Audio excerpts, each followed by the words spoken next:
Michou est avec nous sur Radio Monaco. Bonjour Michou. Bonjour, ça va? C'est un honneur d'être ici. C'est un honneur d'être ici. Merci pour l'invitation. Un grand plaisir de vous recevoir. C'est gentil. Vidéaste influenceur star, 8,5 millions d'abonnés sur YouTube, presque autant sur TikTok, 4,3 millions sur Insta, 1,4 million de followers sur Twitch. Ouais, il y a beaucoup de chiffres là. C'est des chiffres complètement fous, complètement dingues. Si on vous avait dit ça il y a 10 ans, vous auriez dit quoi? Ouah, impossible. Ouais, il y a 10 ans, ça veut dire, j'avais 11 ans. Déjà, je connaissais même pas encore très bien YouTube, en vrai de vrai.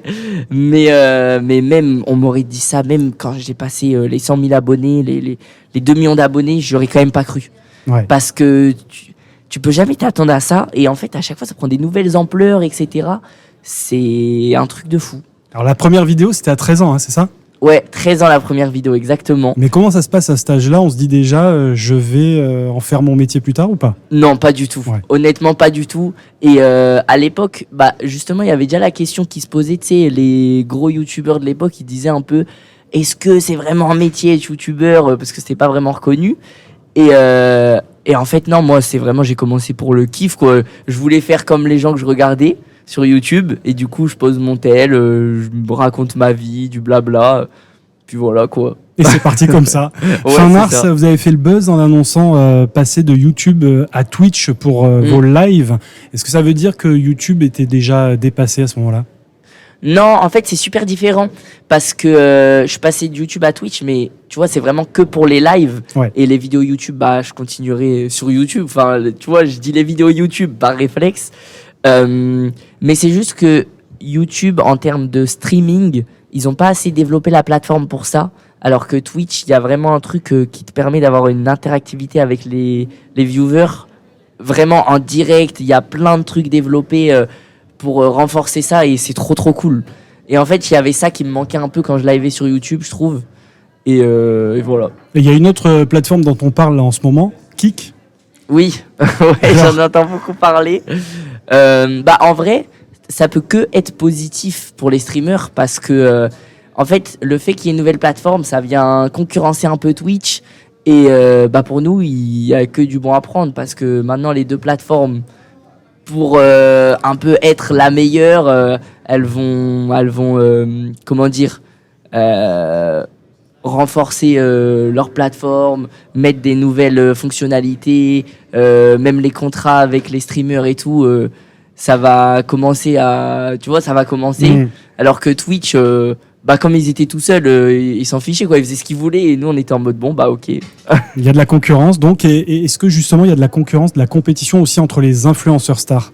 Est-ce qu'on regarde un petit peu, ma vidéo elle a fait tant de vues, celle de... Ouais, oui, en fait oui et non. On va dire que évidemment il y a une petite concurrence parce que on est...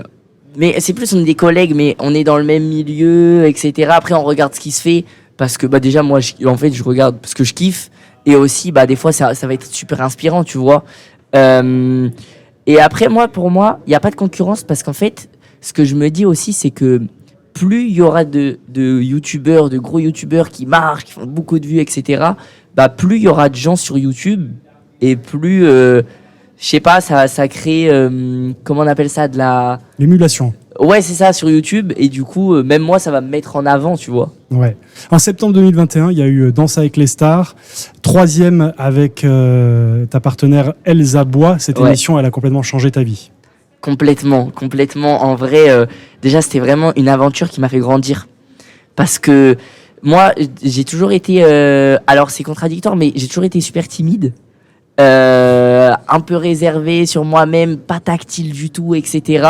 Et Danse avec les stars, ça m'a vraiment permis de m'ouvrir.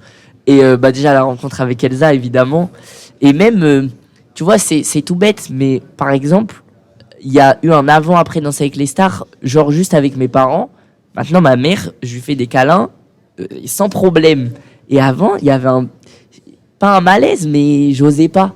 Tu sais, j'étais en mode, c'est un câlin, tu vois, comme si c'est un truc de fou. Et tu vois, la danse, ça m'a permis d'être plus tactile, machin, et de me dire, allez, on fait un câlin, quoi, ça fait plaisir. Avec Elsa, tu formes le plus beau couple de la télévision. Il y a eu un beau coup de foudre entre vous, mais je pense qu'il y a eu aussi un coup de foudre du public pour tous les deux. Bah, je sais pas si on peut dire ça. Moi, je trouve on a un beau couple, oui, mais non, mais c'est vrai qu'on a beaucoup de compliments sur notre couple avec Elsa. Bah, franchement, c'est super touchant, ça fait plaisir.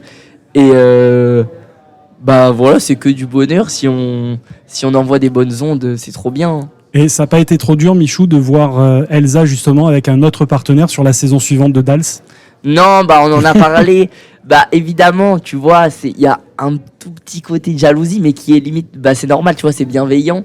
Et mais sinon, moi j'étais juste super fier d'elle. En plus, elle est allée en demi-finale. Franchement, ils sont allés quand même super loin.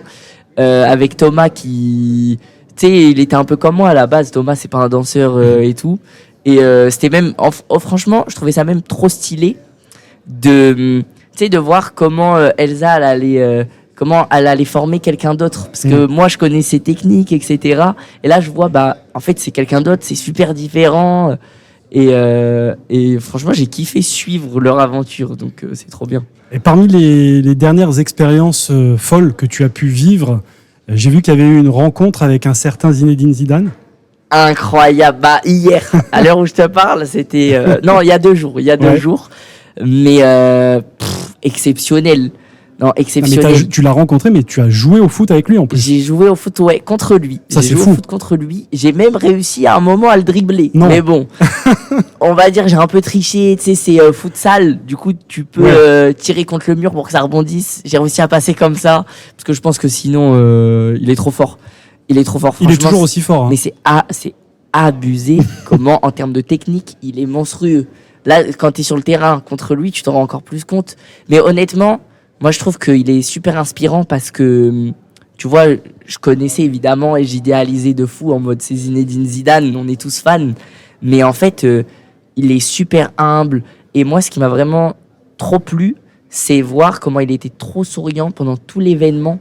C'était vraiment que du kiff.